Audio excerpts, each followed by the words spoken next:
who I wanted to mention tonight, not just because of this tune, because, this is supposed to be,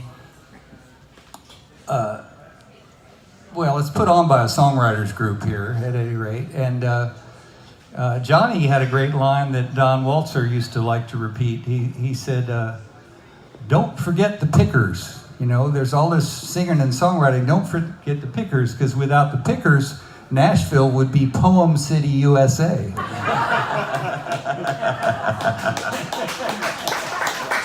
That's exactly right. And of course, Johnny was a good songwriter himself. He wrote good instrumentals, and he also wrote beautiful lyrics when he had a mind to. And on his songs that he had cuts on, he'd always say they'd sold somewhere under 1 million.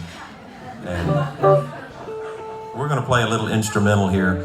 I got to tell my favorite Johnny Gimble story, though. Of course, I knew him my whole life, and he was always so funny and quick and organic. Just one-liner, just out of the clear blue. And he had aged, and he was 87 or 88 years old, and had a stroke, at least one stroke, and he was in a nursing home up in Waco, and he couldn't play anymore. All he could really do is sit there, and a friend of mine, a fiddle player from Dallas, went and visited him, and he took his fiddle out of the case, and he's playing Johnny some fiddle tunes, and of course Johnny Gimble sitting there listening. He couldn't get away, so he was just sitting there listening. And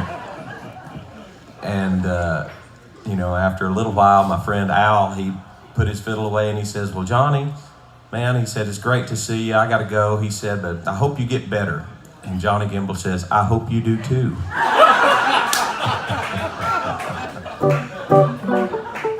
So I hope that I've gotten better as a result. But pat your foot along with this. We're going to play a little instrumental, Paul and I, one called Mandolopin. All right, you ready? I'm playing the harmony, is that correct? I hope so, because I don't know that part. All right, what's your, all right, close enough. Ready? 1, 2, give her a try.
And I'll take this moment to say one of the newest inductees into the Country Music Hall of Fame, Johnny Gimble.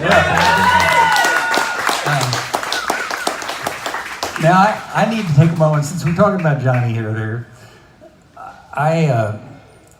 One of the smartest things I did in my life was I got asked by Texas Folklife Resource Center to be a master in their master apprentice program, and I said, no, I don't want to do that. I want to be the apprentice, and I want to take mandolin lessons from Johnny Gimble. And so I had to write a proposal for that, and they went for it. So Johnny got paid for 6 months. I got to go out once a week and take mandolin lessons with Johnny, and Johnny got the check out of it. You know, did you hear that thing that he said when he was getting a grant, some kind of grant, not even a grant, just a gift from the state, you know, for being Johnny Gimble. They were going to give him, you know, he said they were giving him this award and this honor, and he said, well, what does it entail? And they said, well, first, you know, there's the matter of the $10,000. And he said, can I make that in monthly installments? Well, the other thing he said, which Gary and I have joked about privately, is he said, thank you so much for this tribunal. So I told Gary, Gary and I were texting earlier, I said I was really looking forward to being part of his tribunal.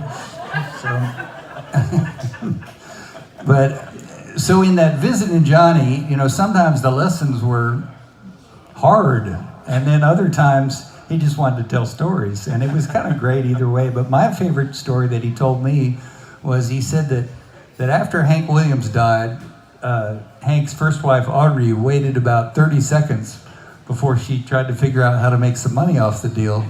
And so she put little Hank Jr., who was just a kid then, out on the road with Hank Sr.'s original Drifting Cowboys. And apparently Hank Jr. as a kid wasn't really a much better singer than he became later on. And so it was a little rough, but Johnny described the steel player, Don Helms. He said Don Helms was a good-humored guy. And he said, so at one point, I guess they must have been on the bus with a TV with rabbit ears or something, and little Hank Jr. is watching a Johnny Weissmuller Tarzan film. And at one point, Weissmuller gets out on the cliff and goes, oh, and Don Helms leans out of his bunk and goes, since my baby said goodbye.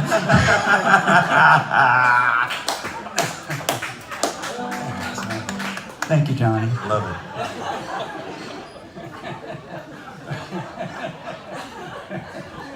How are you going to follow that, Paul?